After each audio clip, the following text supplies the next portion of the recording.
Hi friends, and welcome back to LoreBoys for another video. Apologies for the lack of uploading over the weekend. It was a very busy one. Obviously, I was very busy on my other channel, Cubcam TV. I was out gigging as well. Obviously, there were a lot of things going on with Comic-Con. A lot of series that kind of got announced, which would be quite interesting to dive into. I am recording later on with Marauder, and we're going to be breaking down a ton of the bits from Comic-Con, but not necessarily the announcements as much, just kind of looking at where the topics could go. However, a lot of series were announced, a lot of ideas for series were announced as well, along with a brand new She-Hulk trailer. So that got me thinking. I want to rate all of the now canonized MCU series for what they are. Now, there are a lot in here when you actually break them all down individually. We won't be including the one-shots in this, but we'll be including all of the now canonized MCU series, including the Defenders Saga, including Agents of S.H.I.E.L.D. and Agent Carter as well. So there's a lot of stuff to break down on this list, and we are going to start off kind of mixing things around. You can see it all on screen. I've broken it up into top tier, will rewatch, solid, meh, and trash. There aren't going to be many in the trash tier, but there will likely be one. I'm pretty sure you can all guess which one that is going to be. As we looking through these, we're going to start off with Daredevil, and I'm going to stray straight away. I think Daredevil is top tier. I think in all honesty, in all kind of Marvel projects that have come together overall as a singular entity, I think Daredevil has a genuine claim to be the best individual entity out of all of them that have come together. A really popular show on Netflix. Obviously, it's now available on Disney Plus. And following on from this as well, we have seen him pop up in the She-Hulk trailer. He's likely to make appearances in Echo. He's likely to make appearances elsewhere. I know Charlie Cox is doing work for the new Spider-Man animated series as well. So this is someone we're going to see carry on, and obviously he's had his own brand new series, Daredevil Born Again, announced. So Daredevil is obviously a character that people are finding popular, so this is where we are going to break things down properly. So there we go. I definitely think Daredevil is a top tier series. I don't think that's going to move out of there. We might have a little look around at these towards the end as we go. However, I have recently finished watching Agent Carter, which is next on the list, and it's definitely one that I will rewatch. When I was kind of looking through different Marvel related bits, I'm a Marvel fiend, man. I like having as much content as I can possibly sink my teeth into. I did Agents of S.H.I.E.L.D. I've done all of the other series, and to be honest with you, sometimes they're good, sometimes they're bad, sometimes they're great, and sometimes they're not. And I was very pleasantly surprised by Agent Carter as a series. I really like Howard Stark in this series. I really like Agent Sousa. I really like, obviously, Jarvis, who is a main character in this, and obviously, Hayley Atwell as Agent Carter, she absolutely kills it. Peggy Carter is just a very cool Marvel character, obviously based out of the time span of a lot of other sort of MCU projects. We did see her pop up again in the Multiverse of Madness, and of course in What If as well. And she makes a very brief appearance in Endgame, of course, as well. But I would definitely rate Agent Carter very highly, and if you haven't already watched it, do so. It's sat there waiting for you on Disney Plus. You can go and watch it, and it'll give you a few additional hours of MCU related material. It's quite similar to Agents of S.H.I.E.L.D., how it wasn't necessarily canon. However, when Endgame happened, we saw Jarvis make the leap up from a series, and I'm pretty sure he's the first character to make a leap up from a series into a Marvel film. And yeah, that pretty much canonizes it. So there we go. I absolutely love this series. Definitely enjoyed it and would recommend you watching it. Two very good ones, one based in New York, one based over in California. And it's worth watching. So do give it a go. Coming up next then, Agents of S.H.I.E.L.D. Now, this is a series that a lot of people have mixed opinions about. Some people absolutely love it. Some people absolutely can't stand it. For me, I'm going to put it into solid for numerous different reasons. One, I like in the first season, when they're diving into a lot of more very specific MCU references, like they're diving into Lorelei. Obviously, she's a sort of Thor-related character. There's some Asgardian stuff early on as well. They dive into a lot of the Hydra stuff over the years, which is directly related to Captain America and the Winter Soldier.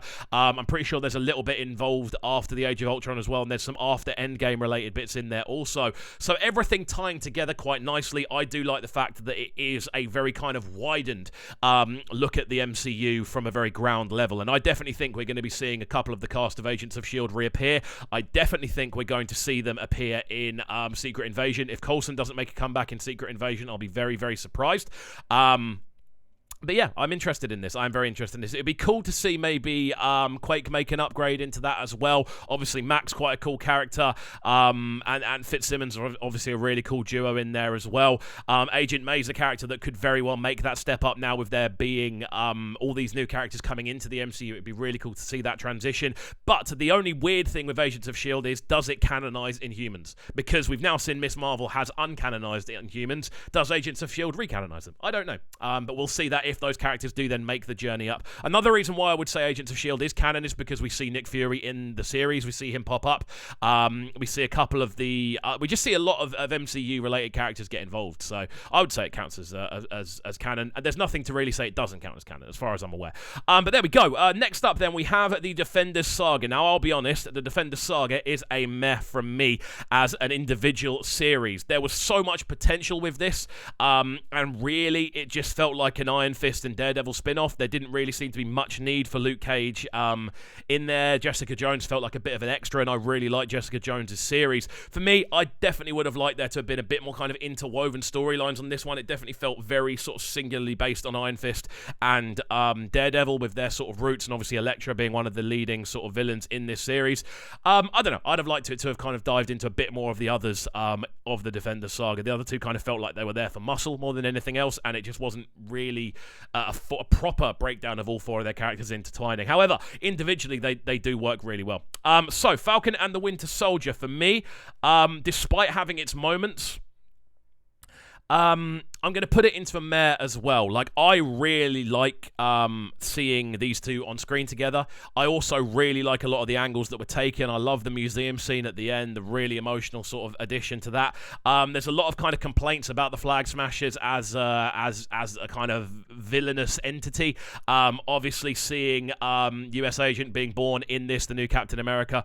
Obviously, that rank getting stripped from him and it going to Falcon, which I mean, we all kind of knew that's what was going to happen, and obviously Bucky kind of having his redemption arc throughout this series is another cool thing that we do get to see as well. We also obviously get to see the kind of look into Wakanda. We get to see a closer look at Ao, who's obviously going to be having a big sort of appearance in, and a much more kind of prominent role, I think, in the upcoming Black Panther film. But yeah, I'd say it's probably a meh. There's quite a few plot holes for me. It doesn't really get going. Again, this should have been a film for me. It was described as being a film set over 6 episodes, and that makes me go, why not just make it a film? There's a lot of kind of loose bits in there that could have been improved. And again, it's an interesting kind of look at following on from the Captain America saga. These are two very closely related characters to Captain America, and off the back of this, obviously, we do know off a recent announcement that we are going to get Sam Wilson in the role of Captain America for New World Order, which will likely involve US Agent and a lot of the kind of Thunderbolts, which comes out a few months before. So yeah, that'll be interesting to watch. Next then, we do see... Hawkeye is next on this list. Sorry, I couldn't really work out the picture. I'm going to put Hawkeye in solid. And a lot of people weren't super keen on this. A lot of people weren't super keen on Haley Steinfeld being involved in the series. But this was a series that I expected nothing from, that delivered a lot more than I thought it was going to. A good introduction to Echo as a character, who I believe will kind of help push the sort of street level of what goes on. I think we're going to get started. I think with a lot of these more sort of street level series that we have seen, especially the MCU ones, i.e. Hawkeye next to Miss Marvel as well, I think we're going to see these start to intertwine with what's going on with the Defenders. I think we're going to see She-Hulk be a part of that as well, and I think we're going to see all of these series start to mesh together in a very typically comic book style. I think we're going to start to see these series, the street level series, especially in New York, we're going to start to see them all intertwine. And I think that's how we're going to see the Defenders work their way into the MCU as a whole. But yeah, I enjoyed Hawkeye. I thought Haley did a great job. I really liked the introduction of Yelena in this. Again, Echo being announced, and obviously Vincent D'Onofrio making an appearance is always going to put a smile on my face. I wasn't super happy about his sort of finale scene, but the fact it was being hinted at the entire way through was really cool. And again, another look into the potential Thunderbolt saga, which we have seen is announced, and Yelena is one that is rumoured to be involved in that as a series. Now, Jessica Jones, definitely one I would rewatch and have rewatched a couple of times, if I'm being honest with you. David Tennant in this series is one of my favourite Marvel villains, if not my favourite Marvel villain that I've ever seen. I think he does a fantastic job in the role of Killmonger, of Kilgrave. I think he does a fantastic job as the Purple Man. He does a very kind of chilling job. help. The villains throughout the series tend to lessen. I think this is definitely one that starts off really well and then sort of decreases quite rapidly as it goes on. And obviously we get an introduction to Trish as well, who obviously has her own sort of layouts in the MCU. We get a look at all the sort of lawyer-based stuff as well. And I think Jessica Jones could well tie into what goes on in She-Hulk. I think she could definitely make an appearance there, and I definitely think we could see a crossover between her, an additional crossover between her and Daredevil. Obviously, they have interchanged before in the Defenders Saga in particular. But yeah, definitely a rewatch one. And again, it was one of the ones that I wasn't sure about when I first started watching it, but it definitely caught my attention very quickly. Now, this is an opinion a lot of people share. Iron Fist, the Immortal Iron Fist, it's trash. Not for me. I don't particularly like the character. I don't particularly like the way it was portrayed. It felt quite wishy-washy as an overall thing. I don't know. I didn't particularly enjoy it. I know a lot of people didn't enjoy it either. For me, it's down in trash. Let me know in the comment section if you think I'm very biased for that. I don't think I am. It's just a character that I didn't really get on with very well. I didn't really like the writing. I didn't really like how it was put together.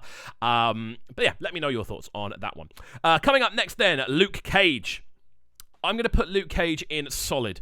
I remember when we first watched it, this was possibly the most pleasing cinematically of all of these series. It was such a cool kind of idea, the way it worked. I absolutely loved it as an overall kind of theme. Luke Cage as a character is a great one. Again, a big one in the comics, and how he kind of ties into the wider sort of sense. Obviously, he's been an Avenger before, the Defenders Saga, all of these things. He ties into a lot of different areas really well. Obviously, Diamondback was a very kind of cool character early on.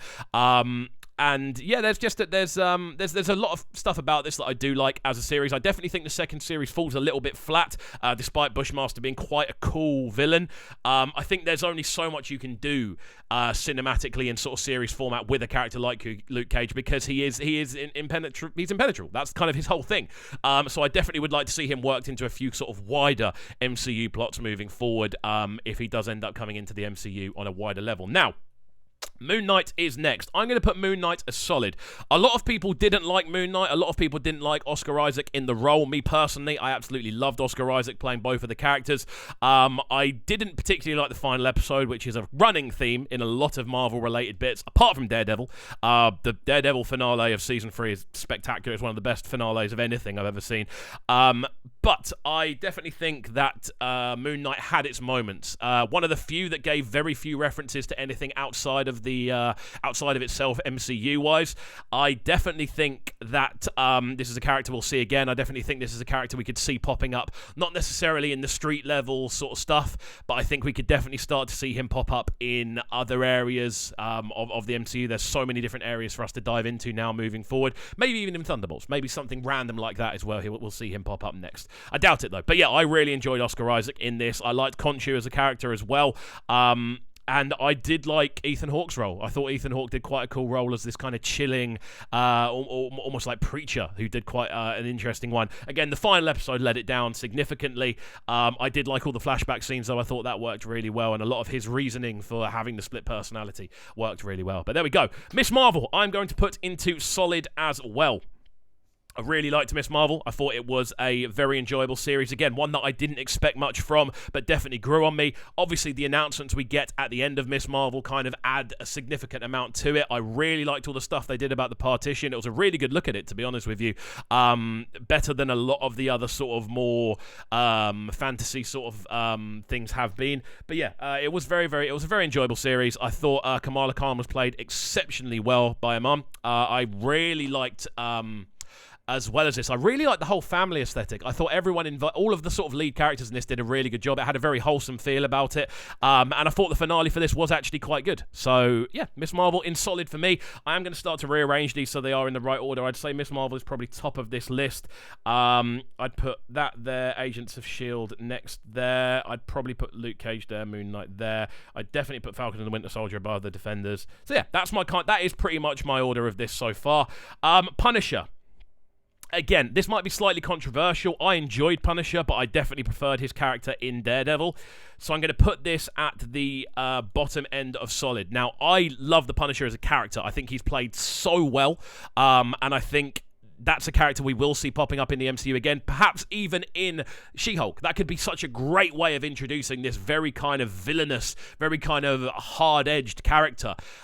This could be a great way of introducing him in She-Hulk, because it would add a different perspective, you know. And I know a lot of people are quite iffy about the Punisher coming into the MCU because he's a character that needs to be violent, can't really be PG.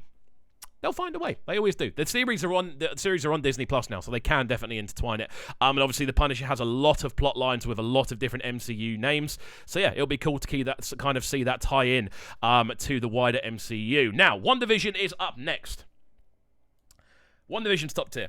I don't care what anyone says. This was one of the best ways they could have opened up this new selection of MCU series. I absolutely loved this as a series.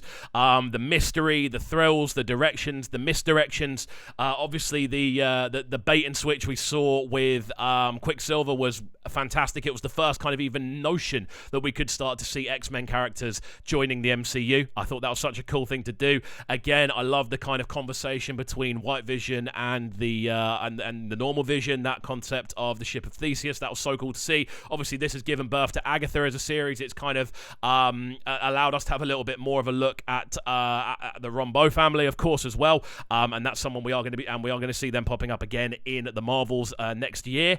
It's crazy the amount of things we are going to see, and I think this is off the back of this, I think this was such a great way of opening up the MCU. It gave us an introduction to Sword as well. We got another look at Jimmy Woo. And it just in general, I think it was an overall very enjoyable series. The ending is very sad as well, and obviously it does lead directly into the Multiverse of Madness. Some people aren't too happy about the fact that a lot of the kind of redemption arc she goes on in the final couple of episodes is almost cancelled out by Multiverse of Madness. But people forget in the post-credit scene, she's literally there absorbing the Darkhold in an astral form. So obviously she's not going to be in a good way. But yeah, I really enjoyed WandaVision. I wouldn't put it as high as Daredevil, but I would definitely put it into top tier. And I will also put What If into top tier. I really enjoyed What If as an overall series. We have seen that Season 2 has been announced, and we know that Season 3 is also being rumoured already as well.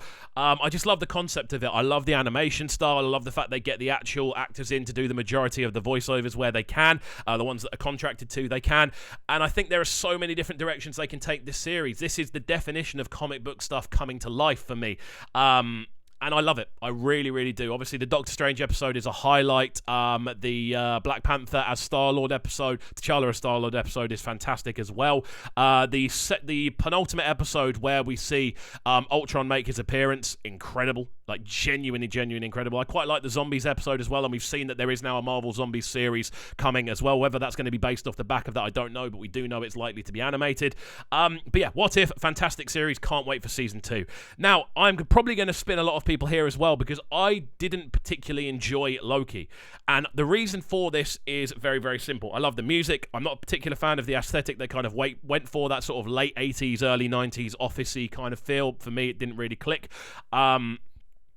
I did enjoy the final 2 episodes, but the first 4 episodes felt very, very admin-y for me, and that's something I've always struggled with. So I'm going to put this at the bottom end of solid because it does introduce us to Kang, and those final 2 episodes are fantastic.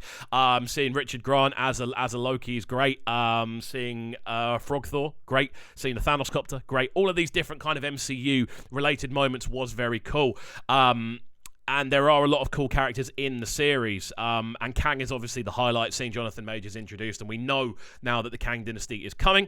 And I'm sure Loki Season 2 will probably dive into that a little bit more. For me, it's down there. There's something that didn't click about it for me. It felt very admin-y, the first 4 series. And that's a lot of people will turn around and probably say that's just character building, it's series, it's tension building, all that stuff. That's cool. But following on from the extreme action of Falcon and the Winter Soldier and the tension of WandaVision, I wanted something that was kind of in the middle, and for me, this felt very admin-y. This felt a little bit like WandaVision without as many of the MCU references, you know, and as many as the kind of cool, quirky things that we got to see. So for me, it's at the lower end of solid. Now, for me, I think that is where I would put this as an overall list. But there we go. Guys, let me know your thoughts in the comment section down below.